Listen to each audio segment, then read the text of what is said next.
every superhero movie ever. Assemble! What's up, everybody? Welcome to Starry Bandit Comics' new video series, Every Superhero Movie Ever. I'm so excited to be making this video series for you. I would say that other than my family, the two things that are the most important to me in my life are comic books and movies. And when this idea came to me about a year ago or so, that I was just going to set out on this endeavor to watch every single superhero movie that's ever been made. I thought to myself, well, you've always cared about movies. I mean, you must have watched like almost all of them anyway, right? And cut to, every week finding out that the list that I kept making needed one more and one more and one more. And suddenly this list ballooned to 185 movies. Hey everybody, so this is future Starry Bandit talking to, I guess on top of past Starry Bandit, because that's when, all the way back when there were only 185 movies on this list. We had a little bit of an update.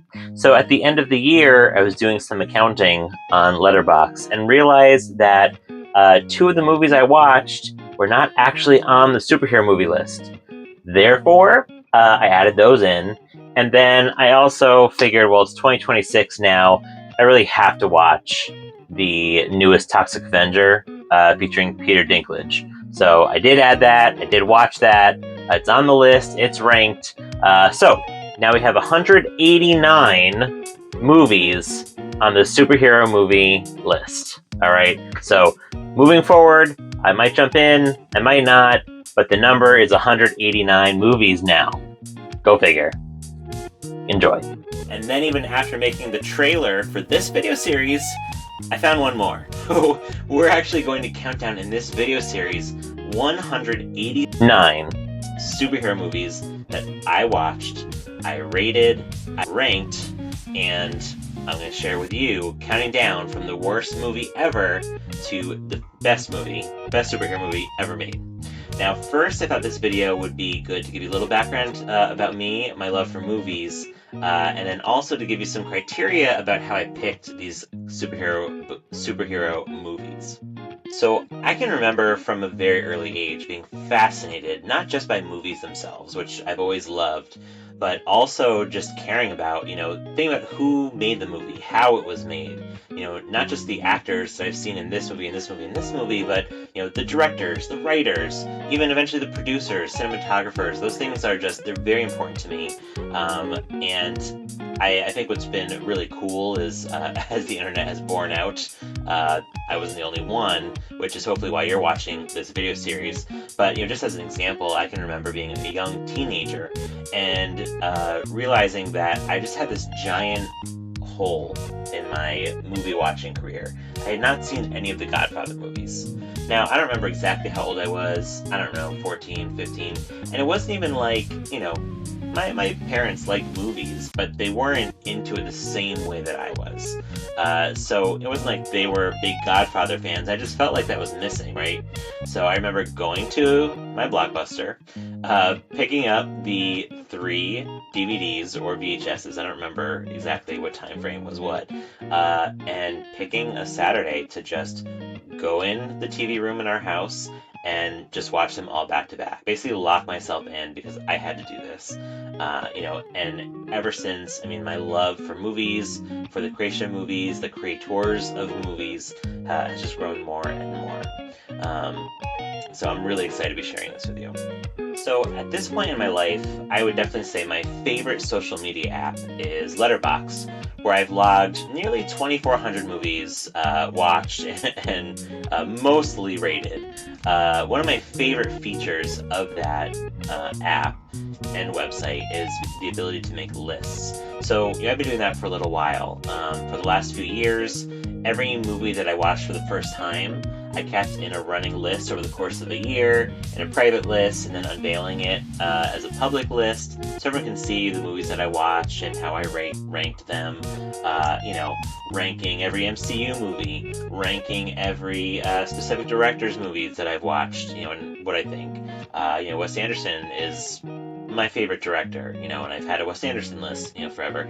And so, about a year ago, I started to think to myself, as I kind of said earlier, well, what if I put all of these superhero movies on a list? I have an MCU list, I have an X-Men list. What if I looked for all of them, right? So again, this thing just ballooned out of control. At this point, we have had this list at 186 movies. It feels pretty solid to me. I've scoured the internet. I've looked through Reddit posts, everywhere I could possibly look. Asked people I know. I believe this is the final list. Although, of course, new movies come up all the time. So one thing I thought that would be important for you to understand is how I decided whether a movie met eligibility for this list, because not every single movie that exists that has a superhero in it is on this list. So here's the criteria that I came up with for this list. Number one, there has to be a superhero in it. A real superhero, okay? Now, that doesn't mean they have to have powers or, special abilities. It just means that they have to have a superhero, someone classified in the genre. They can be a supporting role, doesn't have to be the lead, doesn't even have to be the name of the movie, but a superhero does have to be in a superhero movie. Okay, so number two, the movie had to have a theatrical release. For the most part. Little asterisk on that one. Let me define this a little bit better. So, one, straight-to-video movies, like the classic straight-to-video movies, I didn't count those. They had to have at least been released in a theater at some point. That said, we're in an age of streaming now where not every movie is released in theaters, so it's a little bit of like, you know it when you see it. It's a feature film. It's clearly got, reputable actors, reputable people making the movie. It doesn't have to be a good movie, but it does have to have some sort of intention of quality about it. Which isn't to say that, low-budget, underground superhero movies can't be great, because they can. But I had to draw the line somewhere. The other piece of it is that, for example, DC makes a ton of really, really great animated movies. They have made movies that span comic runs and individual storylines that have been done really well and are available to watch. And with reputable actors and people behind the camera and all the rest. That said, I didn't include those. Among the animated films, for example, I did include, say, Batman Mask of the Phantasm. I believe it had a brief theatrical run, but I'm not 100% sure on that. But I didn't include things like The Killing Joke, because it was made, you could buy it, you could go watch it, but it just isn't the same level in my mind, I guess. And three, we had to start somewhere, right? So, in my mind, I was looking at Batman 1966 as the oldest movie on this list. Everything else goes forward. Before that, there were some older serials. There were kind of like long-form movie, TV shows. It's a little vague about what it was. And so that was the other thing. If it's a short, like a short-run TV show or something that, is still listed on Letterboxd, I didn't count that, okay? And the last criterion, number 4. If I was hesitant or unsure about a movie, I just Googled it. I asked Google whatever the AI overview answer was. If it was yes, I put it on the list. If it was no, I said no. So that's how I came up with this list. You might have some disagreements or, whatever, or some quibbles because, obviously not everything is all peace and harmony on the internet all the time. But that, to me, that's just what made sense to make this list for this video series. So I'm really excited to bring it to you. We're going to be doing 5 movies for every video after this. But because we're doing this whole kind of intro, I decided we're going to do 1 movie for this video. That's right, I'm about to release to you the worst superhero movie ever made. 186 out of 186.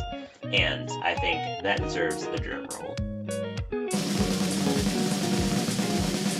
Thank you. Number 186, 9. the worst superhero movie ever made. The Adventures of Shark Boy and Lava Girl. So, The Adventures of Shark Boy and Lava Girl came out in 2005. I gave it a 0.5 star rating out of a 5-star system on Letterboxd, which includes half ratings. 0.5 stars is the least amount of stars that I can give a movie, and least amount of stars is what this movie deserves.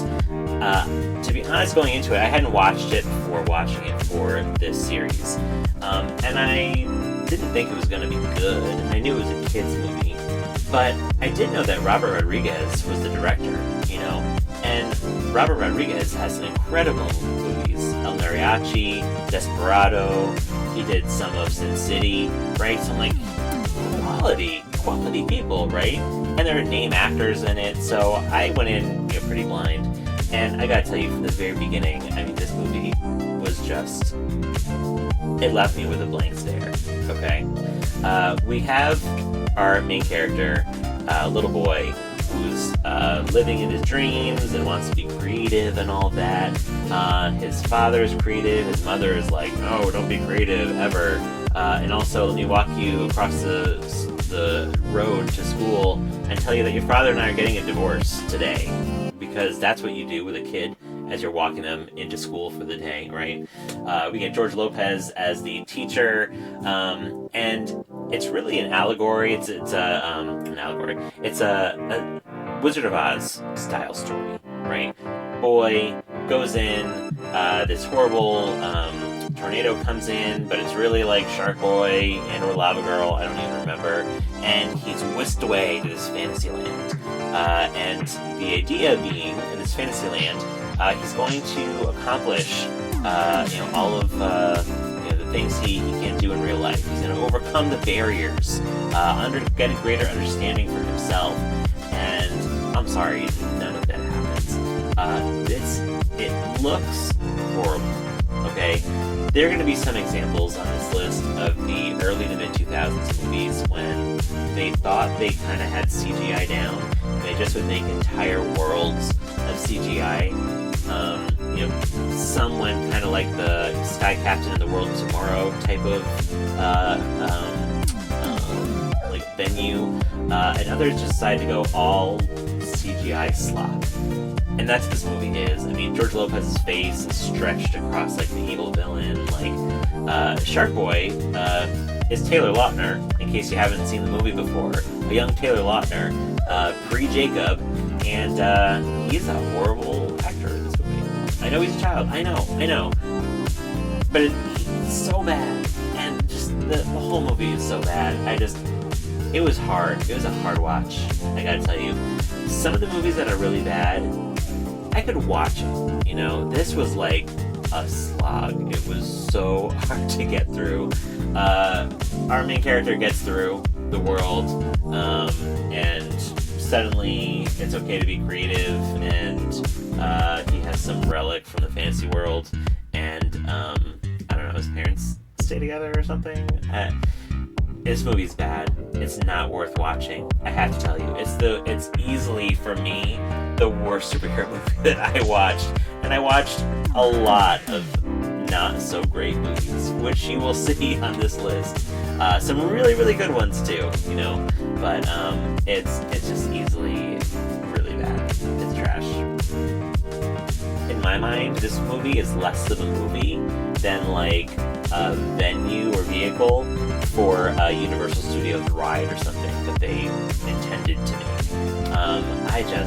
Robert Rodriguez, unfortunately, not the only really bad movie on this list that he's connected to.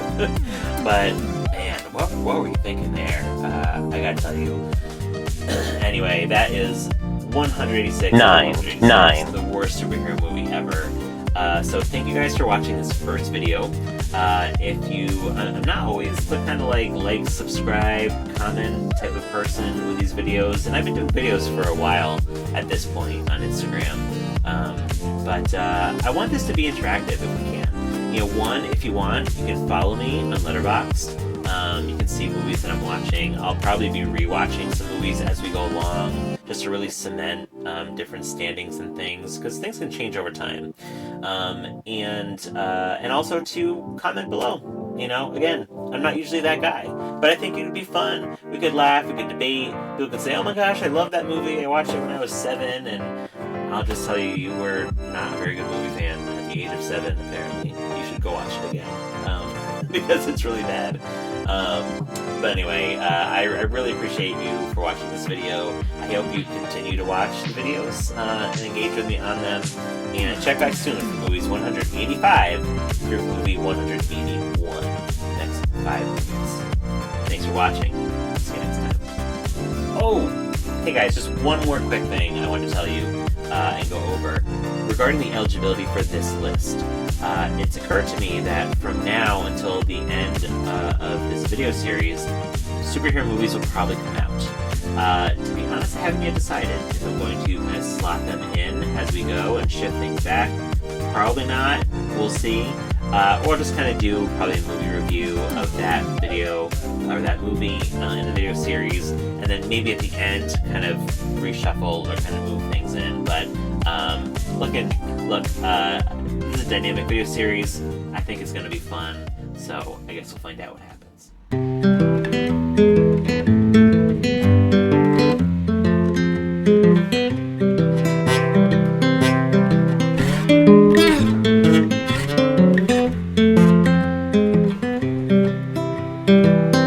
I've been thinking about myself today, thinking how I changed, how I really don't care if you are here or